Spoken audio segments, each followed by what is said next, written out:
My name is Howard Riell, and this is Riell Truth. You're listening to the American Freedom Network, streaming live around the world at AmericanNewsNet.com and on Facebook and YouTube and Tumblr, and in the book, Riell Truth Stay Angry, which, according to plan, you should have found under your Christmas tree this year, but I'm not going to push it.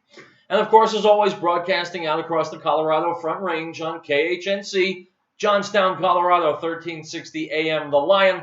And our call-in number is 877-254-7524. My friends, it is the final Monday show in the year 2015. Let me start with this from John Whitehead at the Rutherford Institute. He asks the question, what's in store for our freedoms in 2016? And he answers, more of everything we don't want.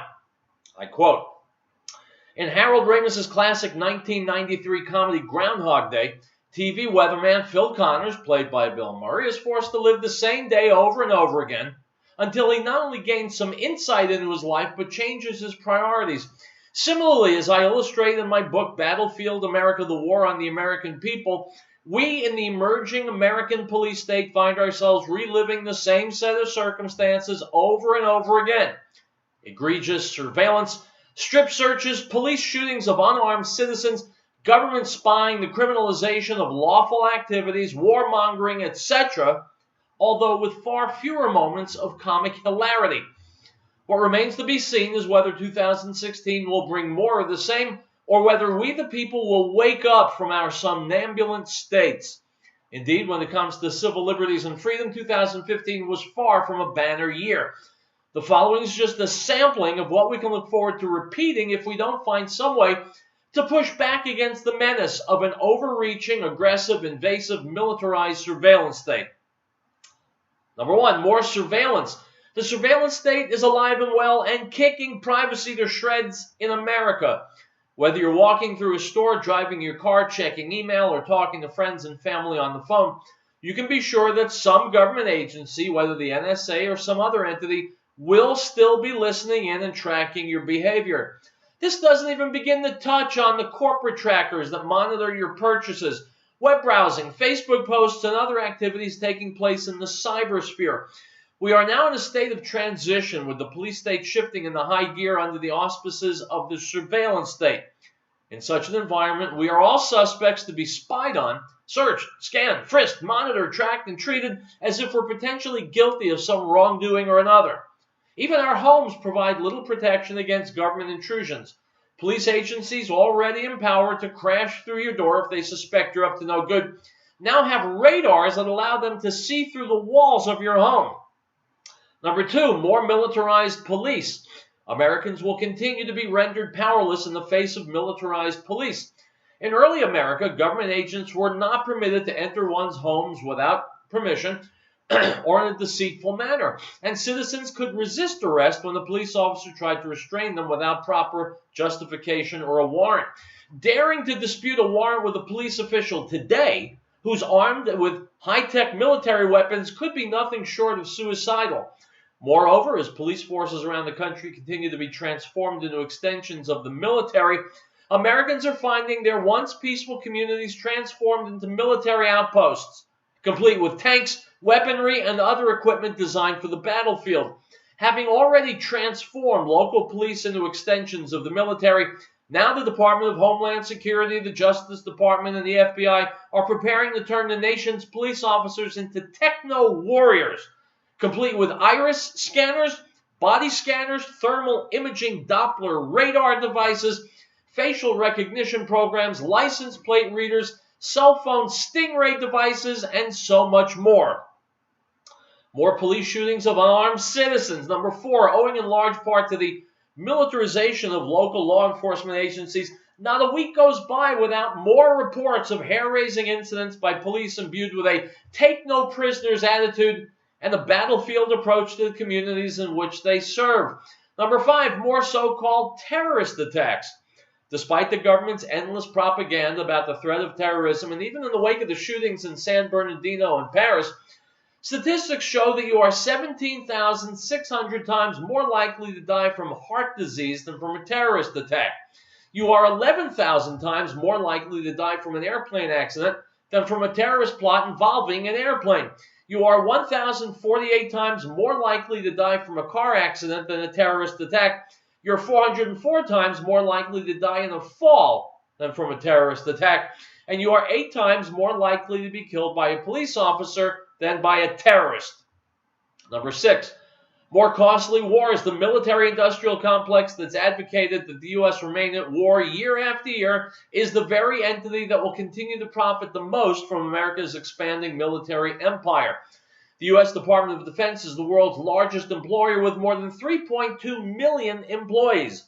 Thus far, the U.S. taxpayer has been made to shell out more than $1.6 trillion to wage wars in Afghanistan and Iraq. When you add in our military efforts in Pakistan, as well as the lifetime price of health care for disabled veterans and interest on the national debt, that cost rises to $4.4 trillion. Number 6, or is it 7? I'm losing count, doesn't matter. More attempts by the government to identify, target, and punish so-called domestic extremists. In much the same way that the USA Patriot Act was used as a front to advance the surveillance state, the government's anti-extremism program will in many cases be utilized to render otherwise lawful, non-violent activities as potentially extremist. To this end, police will identify, monitor, and deter individuals who exhibit, express, or engage in anything that could be construed as extremist before they can become actual threats. This is pre-crime on an ideological scale, and it's been a long time coming. Moreover, under the guise of fighting violent extremism, quote, in all its forms and manifestations, unquote, in cities and communities around the world, the Obama administration has agreed to partner with the United Nations to take part in its Strong Cities Network program and hire a domestic extremism czar. Also, more SWAT team raids. More than 80% of American communities have their own SWAT teams, with more than 80,000 of these paramilitary raids carried out every year. That translates to more than 200 SWAT team raids every day, in which police crash through doors, damage private property, kill citizens, terrorize adults and children alike, kill family pets, assault or shoot anyone that's perceived as threatening, and all in the pursuit of someone merely suspected of a crime, usually with a small amount of drugs. My friends, you'll find this entire piece on my Facebook page, Riell Truth Radio. Go there, read it, share it. It's Monday. I'll be back while 2015 remains. Go nowhere.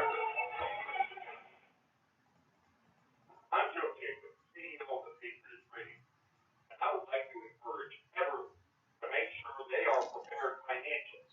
The Federal Reserve continues to destroy the value of the dollar. Since the closing of the gold window in 1971, the Federal Reserve has led the way in the explosion of debt and the devaluing of your money. They openly say that they need 2% inflation, which simply means they hope to devalue your money, and they want to do this every single year after year.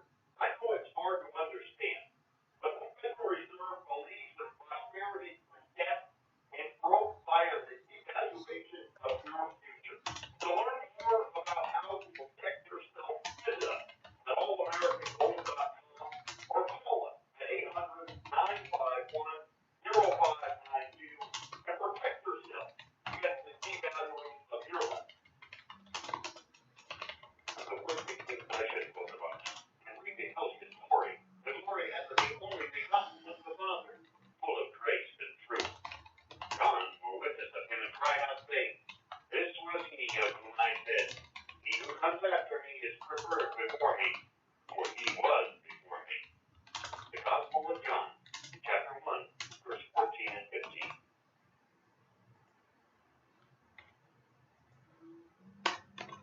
No state shall enter into any treaty, alliance, or confederation, grant letters of marque or reprisal, appoint money, remit bills of credit, make anything but gold and silver coin a tender in payment of debts, pass any bill of attainder, ex post facto law, or law agreeing the obligation of contracts, or grant any title of nobility. Article 1, Section 10.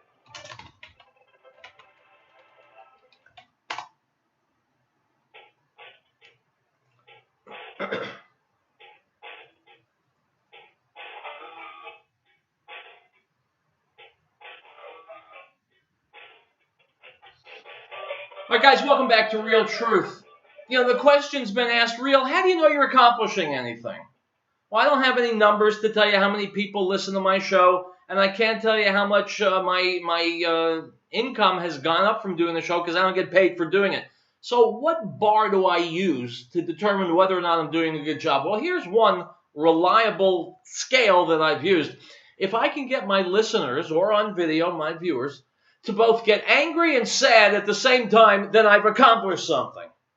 And I am about to accomplish something. I'm going to play a video for you. I've already posted it on my Facebook page, Riell Truth Radio. Go there. You can see it for yourself. Do college students hate free speech? And this comes from reason.com.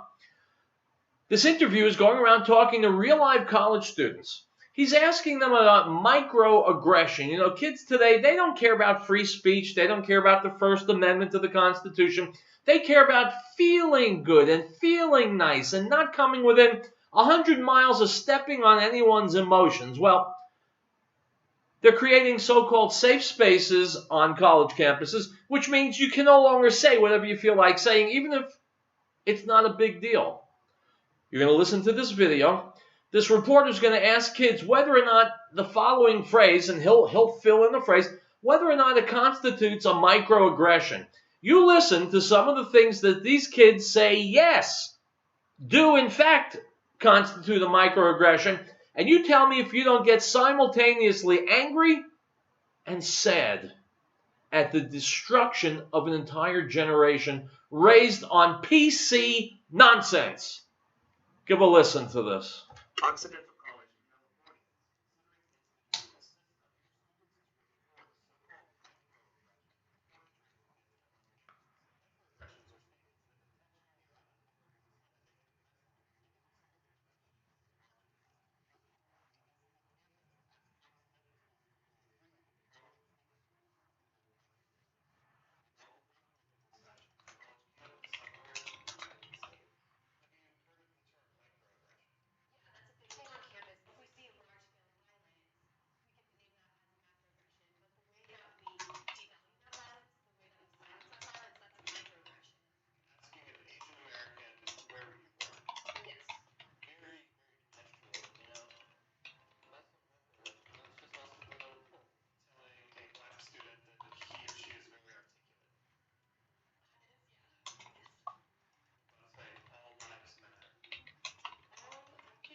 So if you say God bless you to someone who sneezed, you're guilty of a microaggression, and boom, the campus police are going to be down your collar in a second.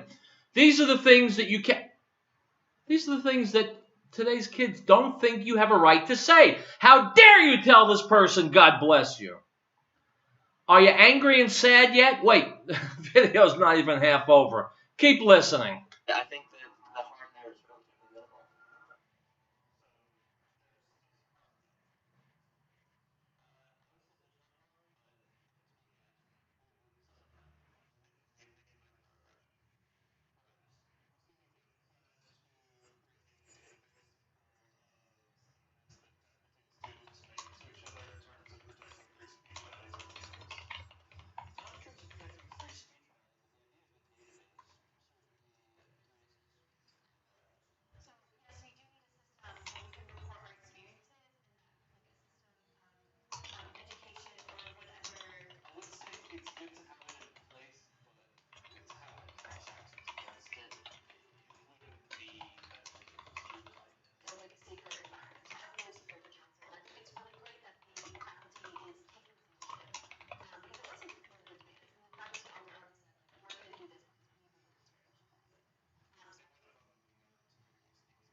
So 40% of millennials think the government should be able to stop you from saying something that might hurt someone's feelings. Do you understand that this is a radical, not just a departure, but a radical breaking of America's long-standing historic concept of being the freest country in the world, something that we at least have striven for? Now, we know you're not allowed to yell fire in a crowded movie theater, and we know you're not allowed to say Joe Blow is a criminal, he stole money, because that's slander, it's defamation. But to say, I don't like this group, or I think this group is too pushy, or I think that group needs to get its act in order, to say that the government should step in and prevent you from saying that is a radical break with our traditional constitutional protections. And these students, they're children. They don't know they're children. They think they're grown up. They're ignorant. They don't know they're ignorant. They're coddled in a cozy, liberal-infested atmosphere. They don't know that because there's so much they don't know. They have no experience base to compare what they're hearing to. And so they come out with these feather-brained ideas, which, if carried into adulthood, could spell the end of so many of the precious freedoms that we enjoy. Let's finish up this video. A racist remark or something that tries to stir up the public, I think, that should be said.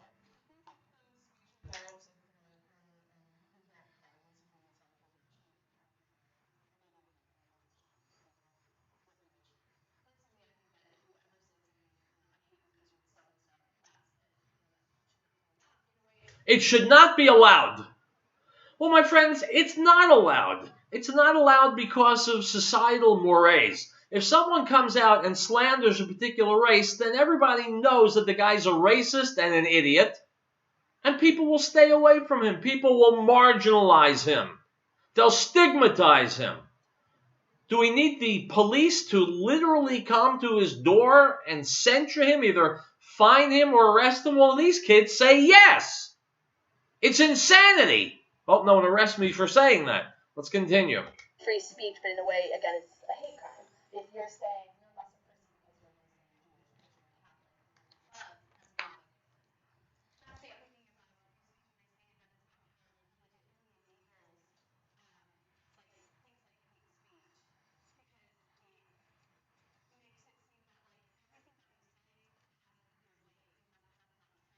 All right, what this Twinkie doesn't know is that she's got the whole world bass-ackwards.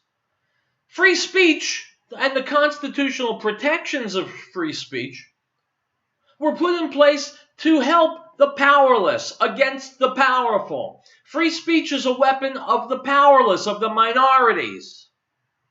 If you're going to say we're going to do away with free speech because those in power make use of it, well, that's not true. People in power can say anything they want. And so can we. That's the idea. So can we. And this chick just doesn't get it. None of these kids get it. Was I this stupid when I was in college? I don't think so. I don't want to single out Donald Trump, but his approach to this political campaign was to say, we should build this wall and keep out the Mexicans.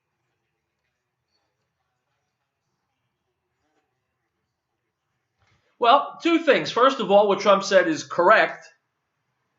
Second of all, by saying this about Donald Trump, isn't this kid engaging in hate speech? Isn't this a microaggression? Cops, call the police. Someone get the cops and sick this kid because he just said something that would hurt Donald Trump's feelings. Do you see where it's going?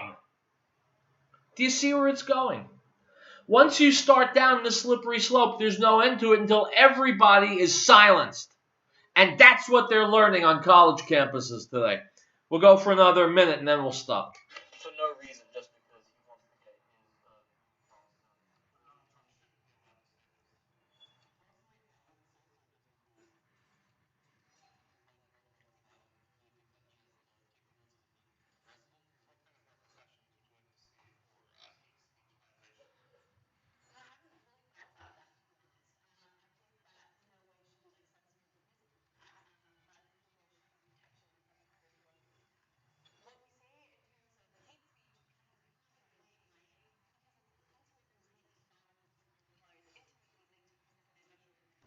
Wrong.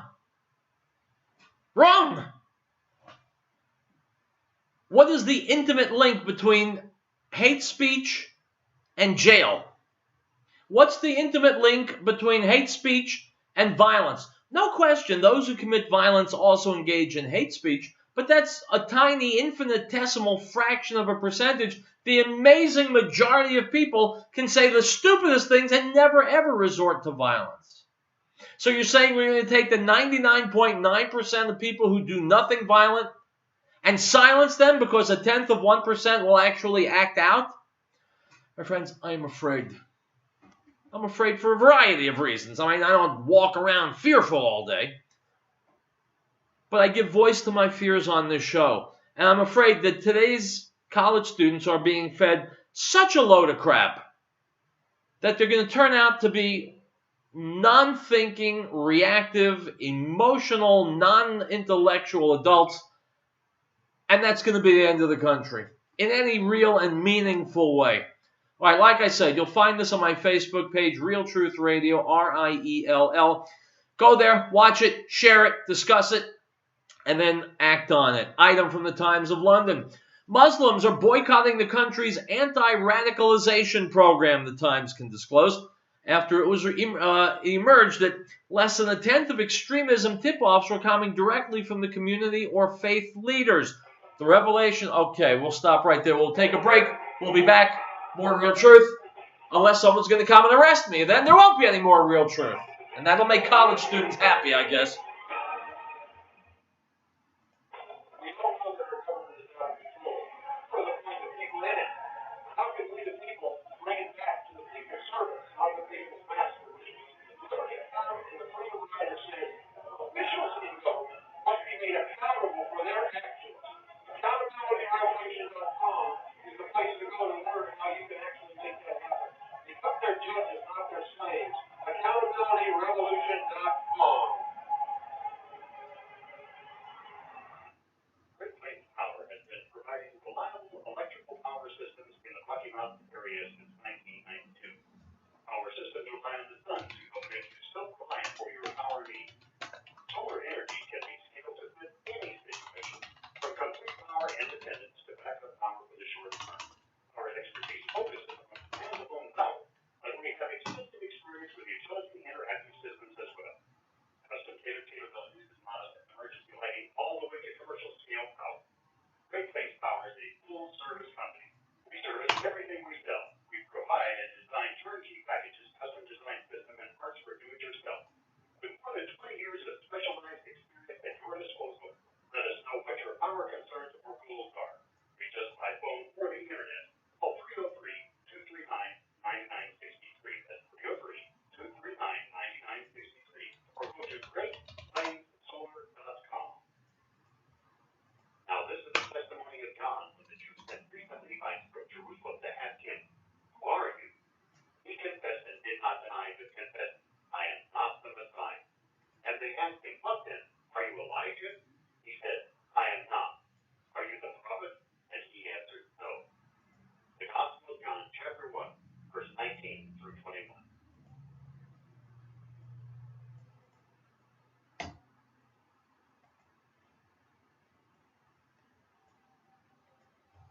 Article 4.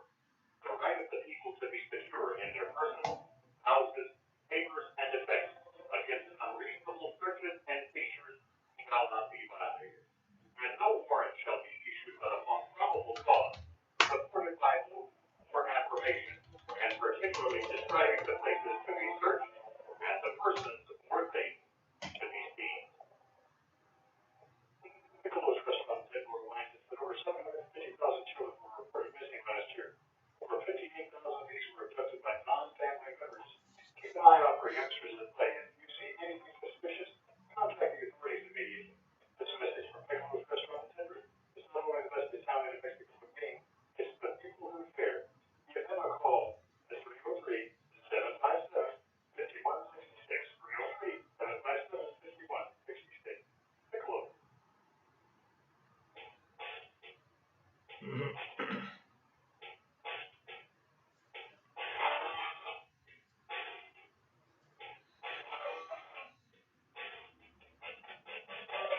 I am indeed back. No one has come to arrest me yet. No college students picketing outside my door. Howard Riell Truth, specializing in, well, I won't even say that. I'll skip that. Anyway, what's the most deadly enemy that Israel faces? Now, if you're going to say Arabs, maybe. I don't think so, though. I'd say liberals are the most destructive force that have yet been unleashed on the Jewish state. Liberals are bad for everybody and everything, but specifically we're talking about Israel. And I call as my expert witness Jackie Mason, the famous comedian. Here we go, talking about liberals in Israel. How you doing? Here's my brother again. As you all know, the war in Israel is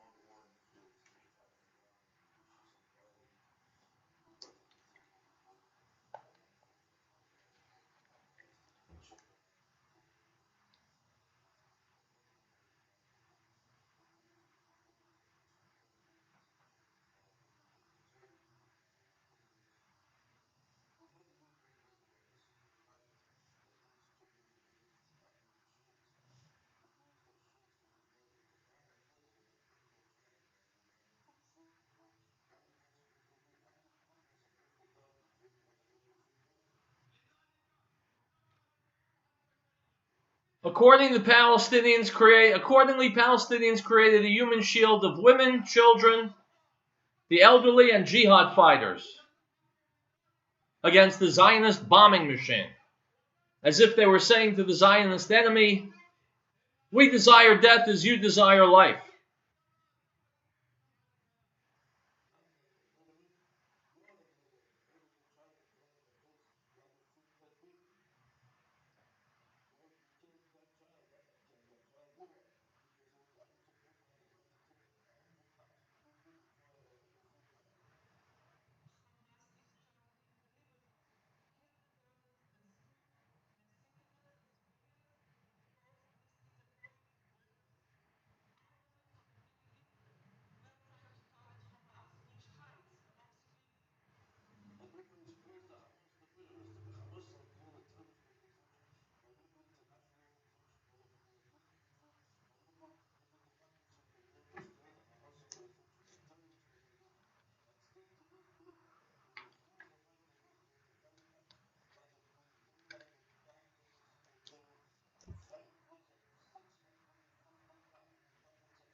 And by the way, my friends, those unbelievably sick people, those are your Hillary and Obama supporters. Item from Bare Naked Islam via the Daily Wire. While Barack Hussein Obama insists that Islamic State in Syria and Iraq has nothing to do with Islam, ISIS continues to roll out Islamic rulings that boggle the Western mind. Over the holiday weekend, Reuters released documents captured by U.S. Special Forces in Syria last May. One of them was a fatwa, a religious ruling, that says Muslims may carve body parts out of their enemies for their own use. Quote, Allah Almighty knows what's best and knows what's right and knows what's wrong, and there's evidence from text and Islamic principles and laws supporting the notion that transplanting organs from an apostate's body into a Muslim body in order to save the latter's life or replace a damaged organ with it is permissible, unquote. In other words, Sharia law says you're allowed to be a ghoul. Item from 100%fedup.com. African and Middle Eastern migrants in an Italian town are protesting insufficient Wi-Fi at their settlement by dumping their garbage into the streets. According to The Local, which cites the Italian language paper La Repubblica, a group of 24 sub-Saharan African migrants in the town of Serenova are outraged that a lack of free Wi-Fi at the villa they live in is preventing them from using Skype to communicate with family members back in Africa. The protesters are also angry that the villa doesn't have a professional cleaner to keep things tidy, unquote. My friends, get these people the hell out of America. We'll take a break. We'll be back.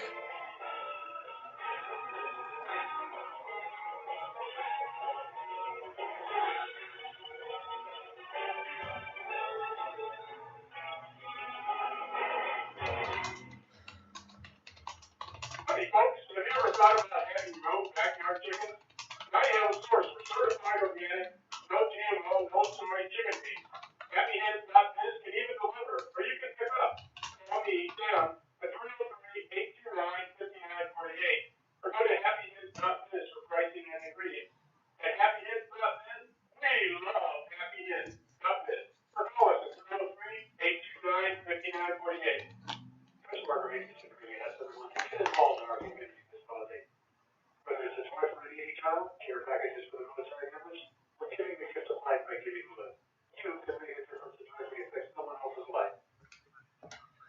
All right, guys, video's all done. I'm going to short circuit it. I'm going to post it. You're watching it right now. When you're done, please go to my Facebook page, Riell Truth Radio. Look at the videos and the news items I've posted there. Share this video, share those videos and articles. One way or another, we'll build up some momentum. We'll try and save this country and this world of ours, right? Right. Hasta luego.